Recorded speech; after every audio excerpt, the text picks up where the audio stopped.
Let me show you one of my favorite ways to enjoy a burger and keep it low carb. Have and clean out a sweet griller pepper and add it to your griddle or skillet. Meanwhile, cook up some garlic seasoned burgers. Once your peppers are charred, add some mozzarella balls, a little bit of garlic, and some olive oil. Cover to melt the cheese and then add your burger. Add a pat of butter, a little more garlic, and some fresh basil. Stay tuned for lots more ideas on the grill, and I hope y'all enjoy. The best franchise recipe ever, I guarantee it. Start by flouring and egg washing your cutlets, chicken or veal, whichever you prefer. Then brown both sides until light golden brown. 50 grams of butter! 50 grams of flour. Whisk it in. Cook for 4 or 5 minutes, then reserve until cool. It's called a roux. A layer of olive oil to start us off for the sauce. Season the olive oil with some lemon slices. Do not smoke the oil. Add a cup of white wine, bring it to a simmer, and burn out the alcohol. 4 cups of chicken stock, bring it to a simmer. Squeeze in 2 to 3 lemons. Pinch of salt. Pastry chef's pinch of sugar. Whisk in the roux to thicken the sauce. I used about 2/3. Stop using colander, straight into the sauce. Thank God for Italians, huh? And that's it. Manja time. White chicken enchiladas? Ugh, the best. You can use shredded rotisserie chicken. You can make the chicken yourself. You start with a bunch of butter, flour, thicken that up. Then you're going to add a can of chicken broth. Honestly, whatever chicken you have on hand will be good. Light meat, dark meat, this recipe will be good either way. You mix that shredded chicken with some Monterey Jack cheese. And then you start building those enchiladas. I use almond flour tortillas, but flour tortillas, regular flour, works the best. You roll them up, put them in the pan, and you keep going. Rolling with the homies. Okay, I should never sing on this thing. Anyways, until the pan is full, I use just a small pan this time because it's just for the 3 of us. Lastly, you're going to want to add sour cream, about 1.5 cups to that chicken broth mixture. Stir it until it's smooth, and then some diced green chilies.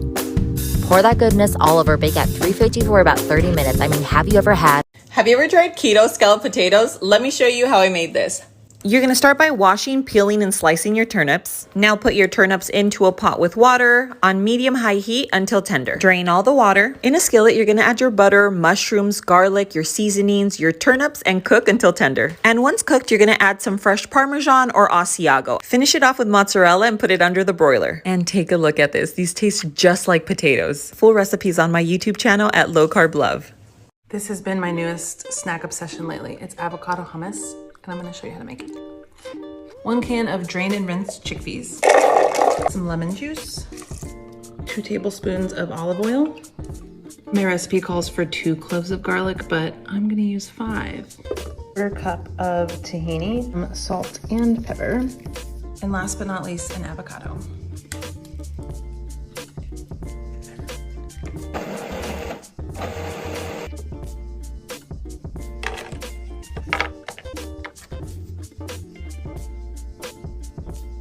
Hi.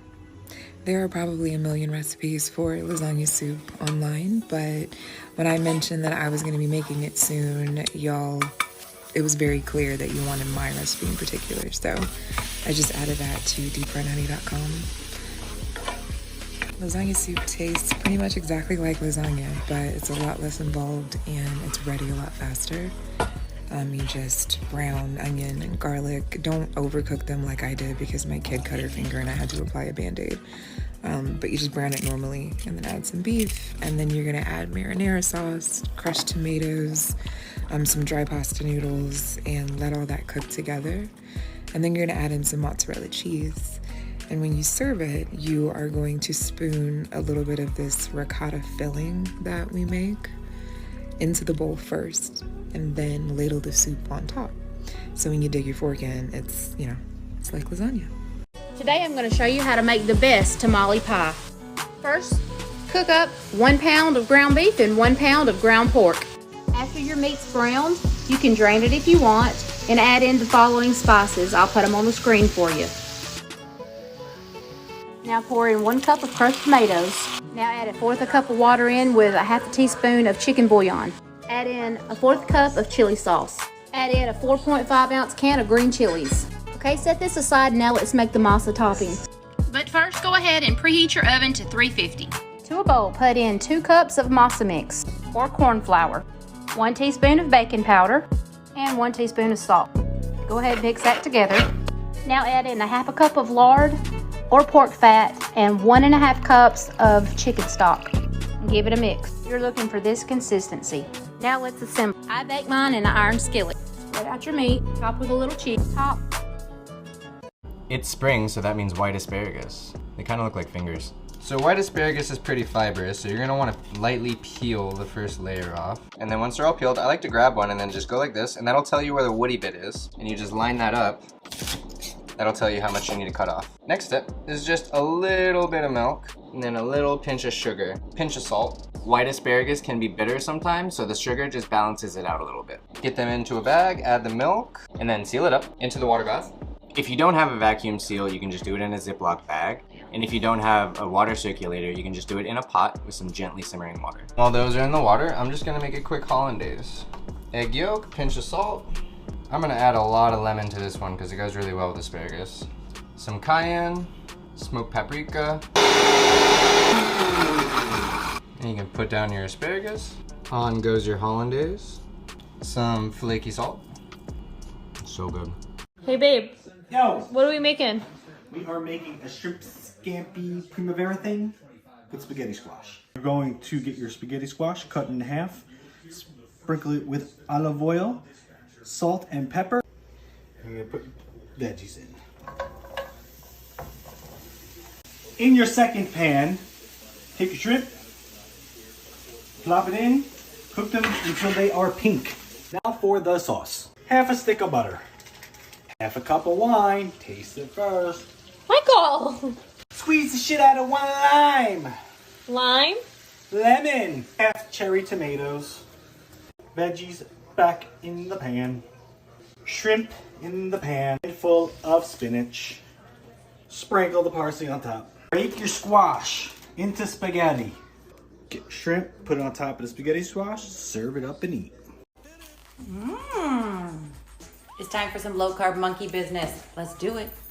Start boiling some chicken breasts. You're gonna need these too. We're making cloud bread. Blend 1 cup of egg whites. Blend at high speed until it looks like this and your arm hurts. 1 tablespoon of cornstarch. Boom. Fold it in gently. Spread out on parchment paper on a baking sheet. I'm making 2. Oops. At 323 minutes. Squeeze all the moisture out the chicken. Now blend it. So good. While the chicken's still warm, we're gonna add mayo and sour cream. Oh my gosh, look how good. Look at this, y'all. Yes, lots of pepper. Sprinkle of this. Mix, now veg. Lots of carrots, onions. I wish I had red onion, but I was. Lots of celery. Mix. Add some craisin. Okay, that's pathetic. We're gonna roly. Okay, roly. Look how cute and cozy. So good. Butter bacon pasta. You could use shrimp if you wanted, but I just took some bacon and a little bit of oil from sun-dried tomatoes, and some of the tomatoes, put some scallops in there, seared one side, flipped it all over, added some butter, thyme, and garlic, and then I basted each of the scallops. And then once they were done, I removed them from the pan, and I deglazed the pan with a little white wine and a little chicken stock. Wanted all those flavors in there. Bring it to a boil, and then add your sun-dried tomatoes, your uncooked pasta, reduce it to a simmer, and then I added in some spinach and some cream. Stir it all around, let your noodles cook right in there, top with your sun-dried tomatoes, Parmesan, and scallops. You won't even miss bread with this recipe. 3/4 cup sunflower seeds, 3/4 cup pumpkin seeds, 1/2 cup ground flax, 1/4 cup za'atar mix, 3/4 cup warm water, 1 egg, tablespoon of olive oil. Mix and let it rest for 10 minutes, bake for 20 and enjoy.